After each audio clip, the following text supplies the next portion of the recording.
down for just a few hours, but the impact's expected to be minimal as lawmakers scrambled to pass a last-minute funding plan in a process that has been thrown into upheaval by President-elect Trump and his close confidant, Elon Musk. This morning, a painful holiday government shutdown narrowly averted the Senate approving a new bipartisan deal just minutes after the midnight deadline. On this vote, the yeas are 85, the nays are 11. The 60-vote threshold having been achieved, the bill is passed. Earlier, the House overwhelmingly passing the legislation, the third attempt by Speaker Mike Johnson to fund the government after President-elect Donald Trump and billionaire Elon Musk tanked his first bipartisan bill, and Republicans' Plan B failed on the floor Thursday. We also, in this bill, as you know, took care of Americans who desperately needed and deserved the assistance. The legislation funds the government until mid-March, provides $100 billion in disaster relief and $30 billion in economic assistance for struggling American farmers. But it doesn't include a last-minute demand from Trump raising the debt ceiling, the limit on how much the federal government can borrow. Is taking the debt limit out of this defying President Trump? Well, the debt limit was taken out because the Democrats walked away from that last night. Democrats getting behind the measure only after Republicans stripped out Trump's request and put the issue off to next year. The reckless effort to remove the ability for the American people to have a real discussion in terms of fiscal responsibility by trying to jam a debt ceiling suspension into the legislation at the 11th hour was not sustainable. Johnson speaking with Trump and Musk before the vote. The billionaire, who previously called Johnson's first funding plan a crime and criticized those Republicans who supported it, now posting overnight the speaker did a good job. But 34 Republicans voted against the measure. And unfortunately, I came to D.C. for us to get fiscal sanity. Do you think Speaker Johnson needs to be worried about his job now? Yes.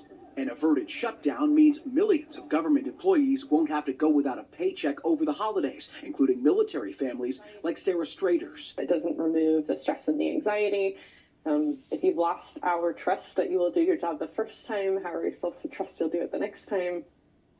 And there were parts of that initial government funding proposal, the one that was tanked by Trump and Musk, that did not make it into this ultimate final deal, like legislation to crack down on junk fees, legislation to criminalize explicit deepfake images, and even a bill to give members of Congress a pay raise. Well, and Jay, we're learning in a surprise move last night, the Senate passed two bills that were originally stripped out of Speaker Johnson's funding plan. What were those?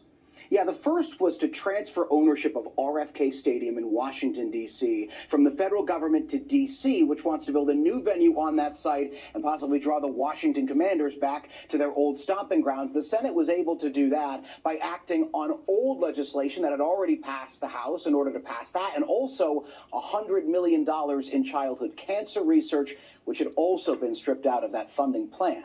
Will. All right, Jay O'Brien in D.C. Thanks. Janae? Because most Americans probably aren't thinking about RFK Stadium. This morning, thousands of Starbucks workers, as well as contracted delivery drivers for Amazon, two of the country's most popular brands, are picketing, and just days before Christmas. ABC's Zareen Shaw is following developments from California, one of several states impacted this morning. Zareen, good morning to you. Good morning, Janae. I was at a Starbucks nearby just yesterday, and protesters there were fired up. They know the holiday season is a critical time for consumers. They're hoping it will move the dial at their company. With just 4 days to go until Christmas, thousands of workers protesting two major American companies. We struggle every month to pay our rent, to afford groceries, and that's unacceptable. Shut it down! Starbucks baristas in California, Chicago, and their home base Seattle began a 5-day strike Friday demanding better pay, benefits, and resolution to what they say are unfair labor practices. The holiday season is huge for Starbucks, and there is an economic aspect to striking that's really important. Workers say Starbucks backtracked on an agreement with only 2% wage increases now for most baristas. Starbucks says the union is demanding far more, proposing an increase that they claim is, quote, not sustainable. Put it in first! Put it in first! And it's day 3 for delivery drivers for Amazon on the picket line in 4 states after the company ignored the deadline the Teamsters Union had set for their contract negotiations. One striker speaking to our Matt Gutman. This is not the peak of what we're doing right now. This is only the beginning. Amazon claiming most of those protesting are not Amazon employees and insists there's been no impact on deliveries. But the Teamsters Union says if your package is delayed during the holidays, you can blame Amazon's insatiable greed. We're hardworking individuals. We work hard every day. And I think $1 billion company could afford to give us the benefits that we're looking for. The Teamsters Union does not have a contract with Amazon. They're employed by other companies, but the workers on strike say every aspect of their work revolves around Amazon, and the company should take responsibility. Gio. So much going on there. All right, Zoreen, thank you so much. Now to the man convicted of the brutal murders of 2 teens in Delphi, Indiana in 2017. We've learned that he'll spend the rest of his life in prison, and now the girls' families are speaking out. Here's ABC's Alex Perez. This morning, after almost 8 grueling years, justice for the families of Abby Williams and Libby German. Justice has been served for the girls. This community has embraced our families from day one and continues to lift us up and support us. For that, I'll always be grateful.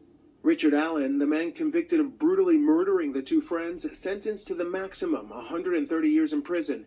Allen facing their loved ones in court as they delivered victim impact statements. Abby Williams' grandfather calling her loss beyond words. I was blind that such evil existed, Libby German's mother telling Allen. Her grandmother adding, I hope he lives with the same fear he caused Abby and Libby in the last hour of their lives. Without the efforts from those 2 little girls, we wouldn't be here today. Abby and Libby were hiking on the Mononhai Bridge Trail in Delphi, Indiana, when they went missing in February of 2017. Libby's phone recovered with key evidence she recorded, images of their killer, police say, and his chilling voice. In the end, prosecutors say it was the 2 girls, Abby and Libby, who helped solve their own murder.